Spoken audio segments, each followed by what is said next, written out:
Let's talk to the man in charge of the Hong Kong Exchange and Clearing Company. We have Ron Arculli, Chairman, joining us this morning on the program.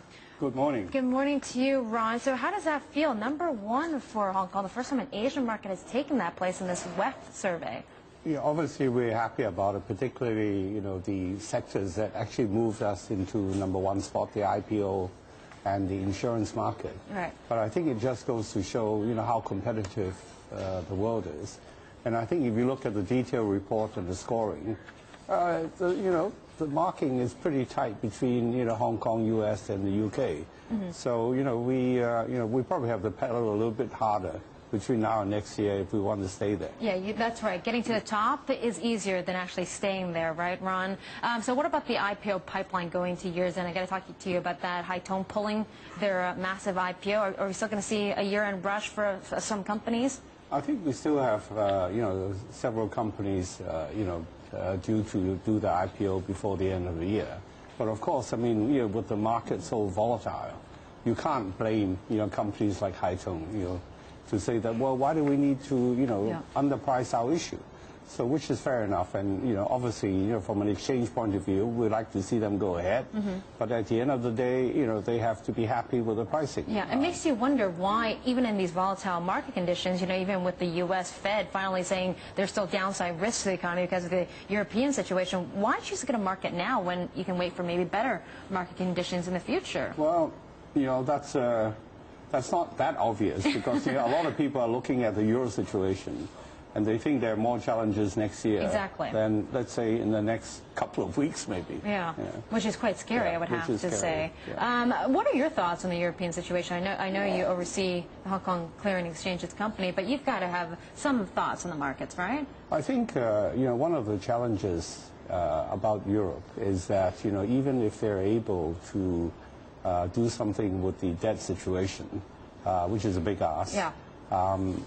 Getting them back on a solid road of growth is going to be a huge challenge. So, but right now, first things first.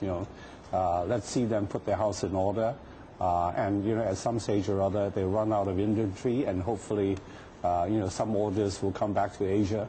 And our exports situation would improve, but right now exports is not looking good. Right. Yeah, we also heard from some brokerages talking about these downgrades that really roiled the markets in recent weeks and days, and saying that this could be to Asia's advantage. We could see some upgrades here in the Asia Pac. But what do you think the situation will be like? What's the effect like here in Hong Kong? I think we're still export dependent.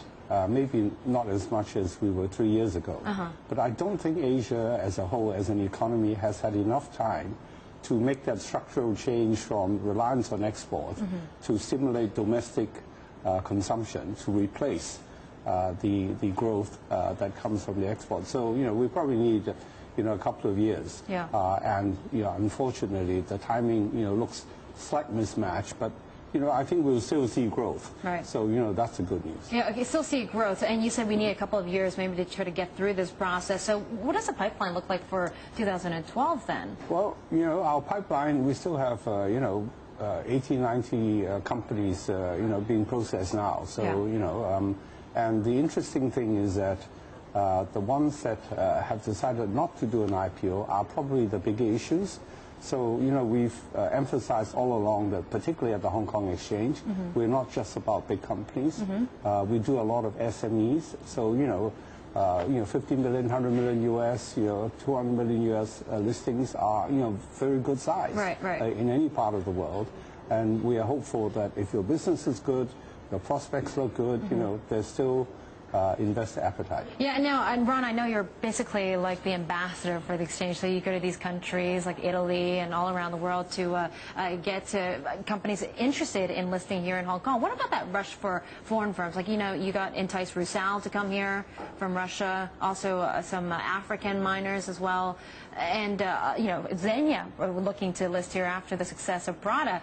Do you think we'll see some international issuances here as well? I think we keep working at it, and, obviously, from the point of view of the banks, shrinking their balance sheet, credit will be tight. That will be, something that where exchanges come in, you know, be it in Hong Kong or be it on the But European any countries in exchanges. particular that we should be watching out for in Well, 2012? I think we're still concentrating, you know, a fair bit on Europe. We might be broadening our sort of visits to Eastern Europe because there could be some government privatizations, and you know that could be something that we could introduce our experience vis-a-vis mainland China's state-owned enterprise privatizations, which we have a lot of experience on. Yeah. So you know. Okay, and what about also Lan Kwai Fong Holdings? Have you ever visited Lan Kwai Fong? Regularly. Regularly. Do I see you there on Friday nights, Saturdays, hanging outside Stormies? But it looks like Alan Zima is going to take LKF to market. So what prompted him to do this? Did you negotiate with him, have him over for tea or something? No, but I think he recognizes perhaps that, you know, money-wise, it's probably better to do it in the public markets. And secondly, you know, obviously, despite the fact that, you know, it's an amazing brand, a global brand, in fact, if you ask me, but I say I'm a good friend, so, you know, maybe I'm prejudiced. Yeah. But, you know, that's wonderful, you know. So, you know, it'll be another thing that will put Hong Kong, you know, on the map. Okay, that's fantastic. And if I don't see you before the holidays, as always, Merry Christmas and Happy Holidays. Okay. Thank you, Ron, for dropping by. Ronald Arculli, Chairman of the Hong Kong Exchange and Clearing.